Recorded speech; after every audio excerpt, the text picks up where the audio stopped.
Olá turma, tudo bom? Professor Felipe aqui. Hoje eu vou apresentar para vocês um tópico que diz respeito a uma sintaxe de Python que é bastante utilizada, mas muitas vezes a gente não entende direito o que está acontecendo quando a gente usa essa estrutura, né? E a minha ideia aqui é apresentar a origem dessa estrutura, de onde é que ela vem, como é que ela pode ser utilizada, né? Quais são todas as potenciais utilizações dessa dessa sintaxe que a gente pode utilizar para gerar sequências cada vez mais complexas. Então, o tema do vídeo de hoje são as List Comprehensions, e a ideia é a gente entender direitinho de onde é que elas vêm, porque às vezes a gente nem tem noção exatamente da origem, né? Mas a list comprehension, na verdade, ela vem de uma notação que a gente pode utilizar para definição de conjuntos.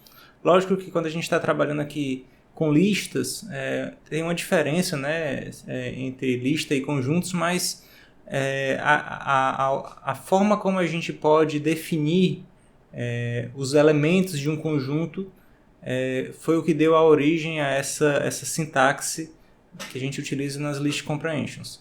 Então, vamos revisar aqui um pouquinho como é que pode ser essa notação que é utilizada para a definição de conjuntos, em que a gente tem um conjunto S que vai conter elementos de acordo com as regras definidas aqui dentro dessas chaves, né? A gente vai ter aqui uma saída, uma variável que pertence a uma determinada entrada e um predicado que vai ser aplicado sobre as variáveis dessa entrada. Essa saída aqui ela pode ser uma função, ela pode ser a variável pura, né? Ou uma função. Aqui vai estar a variável, a entrada normalmente é um outro conjunto, uma outra lista de elementos, e o predicado vai ser uma condição que vai ser aplicada, que pode ser aplicada sobre os elementos, né? Sobre as variáveis que vão ser extraídas. Vamos ver um exemplo aqui rapidinho, que a gente pode entender direitinho como é que isso pode ser aplicado, né? Eu gerei aqui um conjunto dos números naturais maiores do que o número 10. A gente pode observar aqui que a gente tem a nossa saída. Então, o nosso M vai ser um conjunto que vai ter cada valor de x, sendo que x pertence aos naturais. Então, está aqui a origem da nossa variável x, ela é todos os elementos do conjunto dos naturais. E o x, né, a gente vai aplicar um predicado sobre esse x, no caso que diz que x precisa ser maior, não maior ou igual, mas maior do que o número 10. Então, no fim, o nosso M vai ser esse conjunto, um conjunto infinito aí, né, que não tem fim, com todos os elementos maiores, os elementos pertencentes aos naturais, que são maiores do que o número 10. Aqui a gente colocou na saída o próprio valor de x, né? O x puro, da forma como ele chegou aqui dos naturais. Mas a gente pode aplicar uma função sobre esse número x, e a gente vê aqui nesse outro exemplo que a gente tem o nosso m sendo definido dessa vez como uma multiplicação do x pelo número 2. Então a gente vai ter o nosso x sendo multiplicado pelo número 2. De novo, nosso x pertence aos naturais, mas dessa vez nosso predicado é um pouquinho diferente. A gente vai querer que x seja par, ou seja, o resto da divisão de x por 2 vai ser igual a zero, x mod 2 vai ser igual a zero, e também que x esteja entre 10 e 20. Então, na hora que esse conjunto aqui que está sendo descrito, né, for gerado, ele vai conter o dobro de cada número par entre 10, né, maior do que 10 e menor do que 20. Então, o primeiro número par seria 12, então ele vai conter o 24. O próximo número par seria o 14, então ele vai conter o 28. Até chegar no 18, que ele vai conter 36, eu acho. É isso. Então, ele vai conter todos esses elementos, e a gente pode observar aqui que ele vai aplicar uma função, né, na saída do número x. Então, o número x não necessariamente precisa ser o x puro. Por isso que aqui a gente coloca esse espaço aqui para definir essa saída. Tá certo? Essa notação aqui é específica do conjunto, da teoria dos conjuntos, e a gente vai se aproveitar, vai se apropriar dessa notação lá nas list comprehensions, que às vezes até a gente já vinha utilizando, vocês provavelmente já viram exemplos dessa estrutura em outros problemas que vocês já resolveram, mas dessa vez a gente vai entender direitinho todo o potencial que a gente pode extrair dessa estrutura de geração de conjuntos, né, de geração de sequências de valores. Eu coloquei aqui uma descrição bem breve, né, trazendo o que já estava lá na outra imagem, como é que é a sintaxe abstrata das list comprehensions, né? Então a gente tem um conjuntinho, né, sendo gerado a partir dessa descrição, que vai ter uma saída, né, um output, vai ter uma variável. Essa variável vai pertencer a um conjunto de entrada. Então o inset aqui, né, o in, ele representa aquele símbolozinho do pertence, né? E aqui vai ter o espaço para o nosso predicado. Em Python, essa sintaxe ela fica um pouquinho diferente. Vamos ver aqui como é que fica no exemplo. A ideia é que a gente crie, né, nosso conjuntinho, vou chamar de S, tá certo? E a gente vai tentar reproduzir, né, essa nossa estrutura aqui, né, para poder preencher o nosso S. Entre parênteses, na sintaxe do Python, nós vamos escrever que x para. O nosso pipezinho aqui, na hora do Python, vai virar esse para, tá certo? X in range. O range vai ser o nosso gerador de sequência, que vai substituir o nosso input set. Então esse range aqui, ele vai gerar uma sequência. No nosso caso, a gente pode gerar uma sequência de números até 10, né? Então vai ser 0, 1, 2, 3, 4, até 9, tá certo? O último número da nossa sequência vai ser o número 9. E se a gente quiser, a gente ainda pode definir o predicado. Lembrando que a definição do predicado ela é opcional. E aí a gente pode definir o predicado usando if x. Se a gente quiser só os números pares, mod. Na verdade o mod fica assim, né? 2 foi igual a 0. Então vamos supor que a gente queira apenas os números pares. Lógico que existe uma forma mais fácil de gerar essa mesma sequência, né? Apenas o range ele já seria capaz de fazer isso, tá certo? Então, mas de qualquer forma ele vai gerar os valores de x para x que pertence ao nosso range, onde x mod 2 foi igual a 0. Se a gente tentar imprimir o nosso S, vamos ver aqui o que é que vai dar. Ele vai gerar o nosso objeto gerado, né? Ele vai imprimir aqui nosso gerador de objetos, né? Nosso gerador de lista, no caso. Mas a gente pode converter esse nosso gerador de lista para um list, de fato, né? Então, list. E aí a gente consegue visualizar tudo que tem dentro dele. Nossa listinha gerada está aqui. E a gente pode observar que fica muito próximo do que a gente estava pensando, né? Ele vai pegar todos os números do 0 até, incluindo 9. Vai verificar quais são os números pares e vai colocar eles aqui. Veja que a gente tem possibilidades aqui absurdas com essa sintaxe, porque a gente pode manipular o nosso valor de x da forma como a gente quiser aqui na saída, né, no output. Então a gente pode manipular a nossa saída, e um exemplo que a gente pode fazer é colocar o x na potência aqui, né? Então 2 elevado a x, e veja que agora a gente vai ter uma geração de valores que cresce exponencialmente. Então, nosso conjunto original de números, né?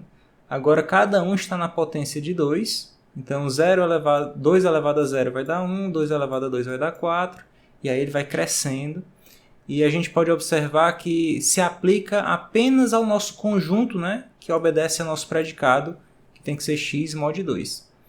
A gente aplicou aqui nossa list comprehension em um range, que é de fato um objeto iterável que é gerado, né, pela função, né, que gera valores sequenciais, tá certo? A gente pode aplicar em qualquer outro tipo de objeto iterável. Poderia ser uma lista que a gente pode criar manualmente, poderia ser uma entrada do usuário, tá certo? Vamos fazer um exemplinho aqui com uma entrada de usuário. Vamos substituir nosso range pelo input.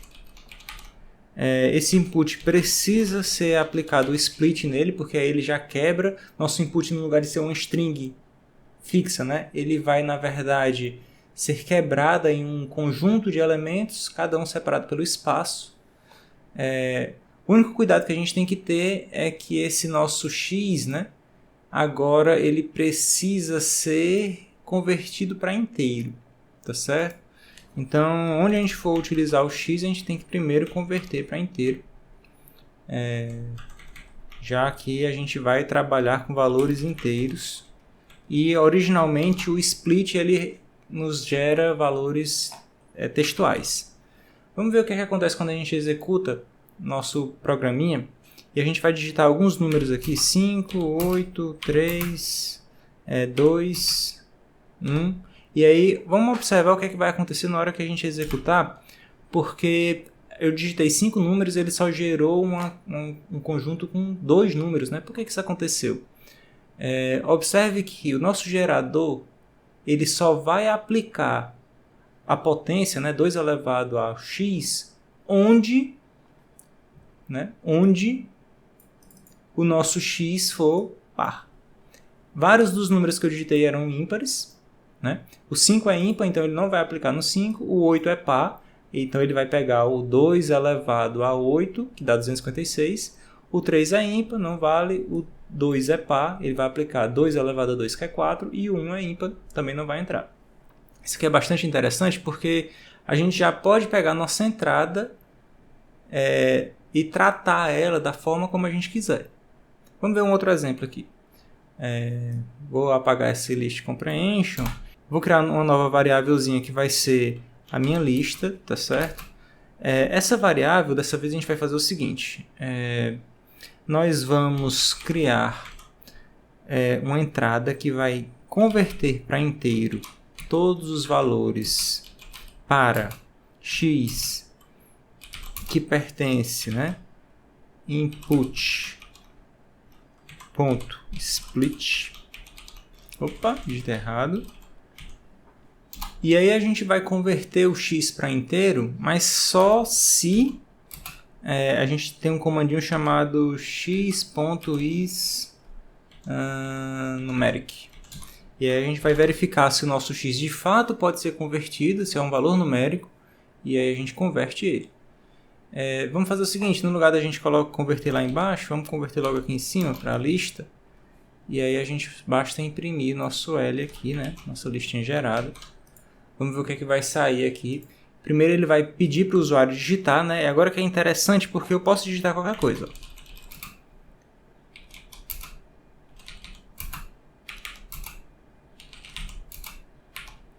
E aí eu estou digitando várias palavras, algumas dessas palavras são valores textuais, outros são valores numéricos.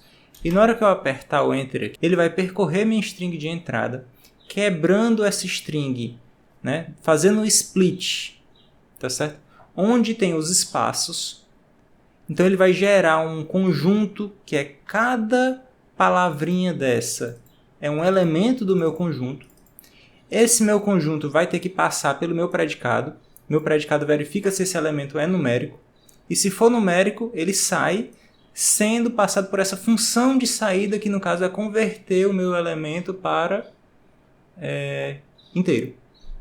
Então veja que a gente agora está conseguindo tratar a nossa entrada de uma maneira bem interessante, né?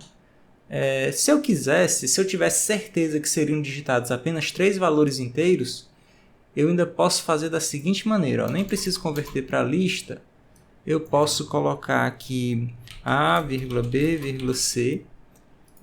O Python ele nos permite fazer isso, então eu vou colocar aqui V1, A, repito isso aqui mais 2 vezes, aqui é o B e aqui é o C.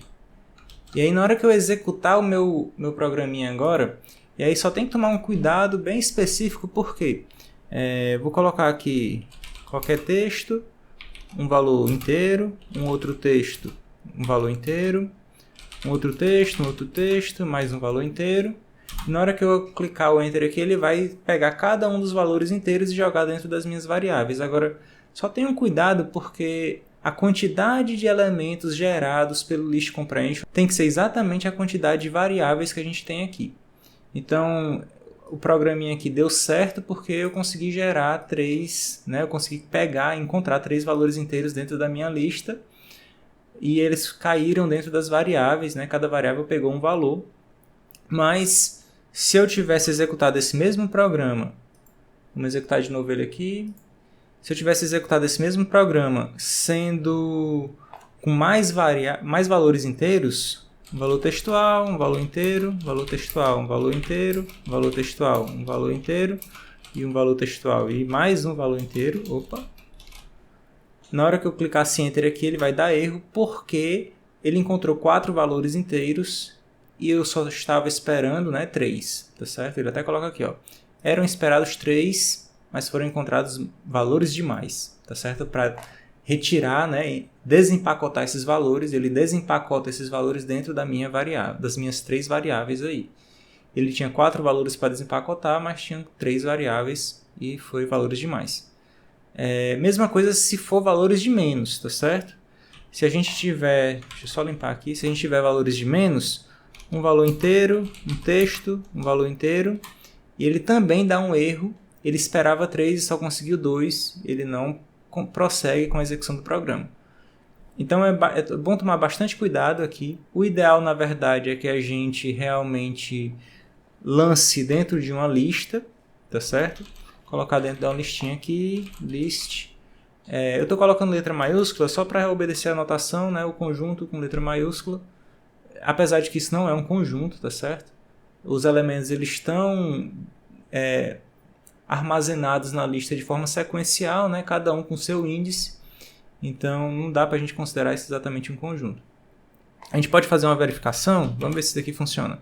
L, na verdade o tamanho de L for igual a 3, a gente pode desempacotar o nosso L, A, B, C, recebe L, e aí vamos ver se as variáveis têm que estar criadas antes, né? Então, mas a gente pode colocar aqui, ó, dentro do nosso... Pronto. Eu coloquei 2, foi? Queria 3. Pronto. Vamos ver o que acontece aqui na hora que a gente executa esse programinha. Aí eu vou digitar um texto, um valor, um texto, um valor, um texto e um valor. E aí ele consegue, né, verificar se a gente tem de fato 3 valores e desempacotar. Veja que se a gente executar de novo, digitando valores de menos, né, ele simplesmente não vai dar erro, né? Ele evitou o erro, mas ele não vai conseguir desempacotar, tá certo? Ele vai verificar o tamanho de L, vai ver que L não está de acordo com o tamanho que eu precisava e vai seguir adiante, né? No caso, não tem mais nada aqui no programa, né, para continuar, então a gente poderia inclusive colocar aqui, né, uma mensagenzinha que houve um erro, né? Print você deveria digitar 3 inteiros e dar o enter e dar o execute aqui. Pronto. Nesse caso, se a gente digitar valores inteiros de menos, ele reclama, né, que a gente não digitou a quantidade de valores inteiros que deveria. Então, o List Comprehension ele é bastante útil para a gente poder trabalhar com essas entradas. Vamos ver um exemplinho aqui de questão que a gente pode resolver utilizando essa questão do List Comprehension. Tá aqui, eu selecionei essa questão aqui no URI, a questão 1013, tá certo? É uma questão bem simples, ela pede para você ler 3 valores e calcular o maior utilizando essa fórmula aqui, né? Para a gente não precisar utilizar nem desvio condicional, é só aplicar a fórmula e encontrar o maior valor dos 3. Dava para resolver também com desvio condicional, mas não é necessário. Veja que essa questão ela é um teste perfeito para a gente verificar, né, nosso entendimento do List Comprehension, porque a gente tem a entrada sendo uma sequência de 3 valores. Esses 3 valores precisam ser convertidos para inteiro. Eles podem ser considerados um conjunto, né? Uma entrada, o nosso input split vai nos gerar esse nosso conjunto de entrada e aí a gente vai poder fazer a nossa conversão. Vamos testar aqui, ver se a gente consegue resolver essa questão. Então a gente começa a nossa questão fazendo a nossa entrada dos 3 valores A, B, C. Como eu tenho certeza que a questão sempre vai ter 3 valores, a gente pode criar nossas variáveis diretamente aqui. A gente pode então criar nosso List Comprehension fazendo a conversão do nosso X, que vai ser para X in input ponto split. E olha que interessante, porque como essa sintaxe ela auxilia, quando a gente entende direitinho o que está acontecendo, como ela auxilia a gente a reduzir algumas linhas, né? Talvez a gente já tivesse resolvido essa mesma questão antes, quebrando, né, a entrada, fazendo o split, depois convertendo cada um dos valores e armazenando cada um desses valores em suas variáveis. Dessa vez, em uma linha só, utilizando o list comprehension, a gente consegue percorrer nosso split, nosso input split, e aí converter cada um dos valores para x. Eu não estou fazendo nenhuma verificação. Eu poderia, né, if x for dígito, né, for um valor numérico, né. Eu poderia fazer essa verificação, só que não é necessário porque o URI, quando ele especifica que a entrada sempre vai ser inteira, eu não preciso mais testar, eu já sei que vai ser inteira com certeza. Então, a gente só precisa fazer a nossa fórmula, né? Vamos ver aqui de novo como é a fórmula. A fórmula é o maior entre cada um, né, entre A e B, fica sendo A mais B mais absoluto de A menos B sobre 2. Veja que a fórmula ela só se aplica a dois números, então a gente vai ter que fazer duas vezes. M vai receber A mais B mais ABS A menos B, tudo isso aqui dividido por 2, né? Então, dividido por 2. Veja que o M vai conter o maior entre A e B, e eu preciso do maior entre A, B e C. No caso, é só repetir o mesmo processo. M recebe A mais, na verdade, né? M mais C mais ABS entre M e C dividido por 2. Então, repeti o mesmo processo. Primeiro eu fiz entre o A e o B, descobri quem é o maior dos dois e guardei dentro de M. Agora eu vou fazer entre o M e o C, vou descobrir quem é o maior dos dois e guardar dentro de M também. E no fim é só imprimir, né? Print, coloco M, vírgula, abre aspas, é maior. Se eu não me engano é dessa forma que ele quer que a gente escreva. Vamos executar aqui, vou colocar 3 números, 3, 55, 100, e ele coloca aqui 100 é maior. Opa, probleminha. Está tratando 100 como valor real, né? Ainda bem que a gente percebeu isso. Vamos colocar aqui na divisão para sempre pegar a divisão inteira. Então executa de novo. Agora a divisão vai ser inteira. Vou repetir os valores de teste: 3, 55, 100. Pegou 100 que é o maior. Vamos executar de novo, mudando a ordem um pouquinho. Tá 4, 1, 2. O 4 é maior. Então ele está conseguindo pegar bem direitinho o maior entre os três valores, né? Vamos copiar aqui nossa solução. Venho aqui no URI, vou jogar aqui minha resposta, tá certo? Só para a gente ver se funciona. Vou só verificar se eu coloquei, né? Tá tudo certinho, né? É o maior. Aí, esquecendo, ele ia dar erro de apresentação só porque eu não coloquei exatamente a saída como ele estava esperando, né? Vou enviar e torcer aí os dedos, né? Para ver se a nossa solução está certinha. E se a nossa saída ela é aceita, tá certo?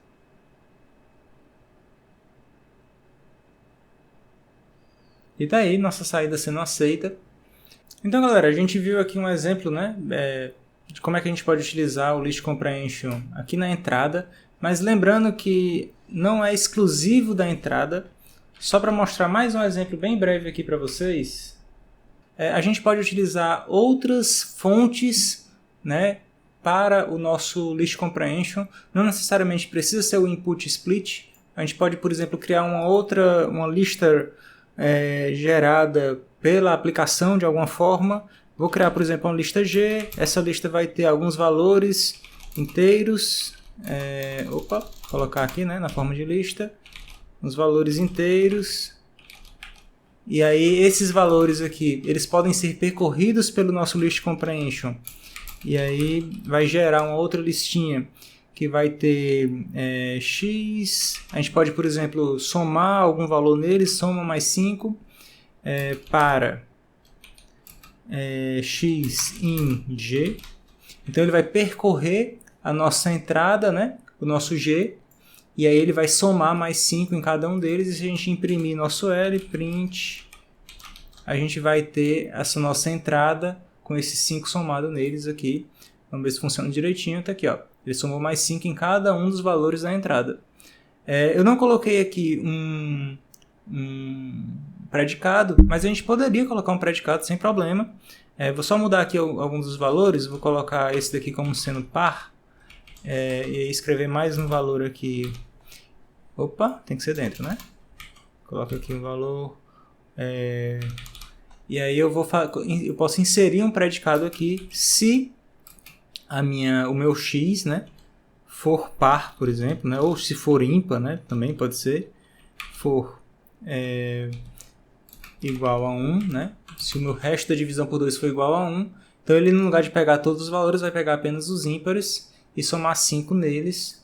E aí ele só vai pegar, no caso, esse, somou 5, esse aqui também soma 5. Então, a nossa entradinha do nosso list comprehension, o nosso input set, ele pode ser o input split, pode ser um range, ou pode ser uma sequência de valores, né? Uma lista de valores criada pelo programador aqui que está criando a aplicação. A gente também pode utilizar, inclusive, um outro list comprehension para trabalhar aqui com os nossos valores. Vamos pensar aqui se a gente pode modificar aqui, por exemplo, no lugar do G, tá aqui, a gente pode criar um list comprehension de y for y in range